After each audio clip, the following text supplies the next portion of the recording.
cameras. Now on the back, like I stated before, single 12 megapixel camera on the iPhone SE2, but the Pixel 5, we have a 12.2 megapixel wide-angle lens, then a 16 megapixel ultra-wide sensor.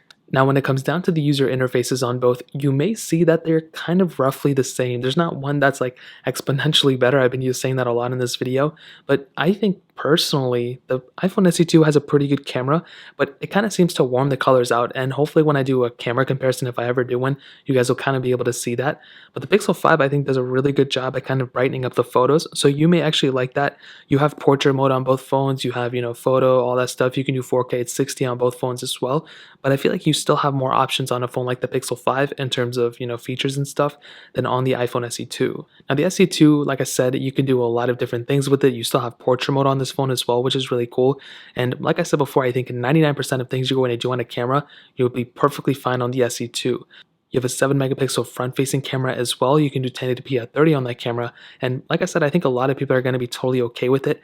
It's definitely not the best camera of this year, but for a phone that costs $399, it's not a bad price to pay for this phone. It does a lot for its specific capability and its, price range.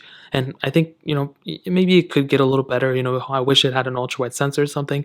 But if you want, you can always go up to an iPhone 11 or iPhone 12 to get those specific, capability. The Pixel 5, on the other hand, I think is the better camera, but it's also more expensive, so you kind of have to keep that in mind. You have more features built into this phone, you have portrait mode, all that crazy stuff, but you also have that ultra-wide sensor, which is really cool.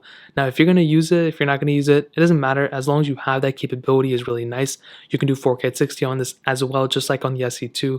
The front-facing camera is 8 megapixels, 1080p, so pretty much there's a lot of similarities, but the Pixel 5 has that additional ultra-wide sensor, which is something I really do like. So when it comes down to the camera, I'll probably give the edge to the Pixel 5, but the SE2 is also very close.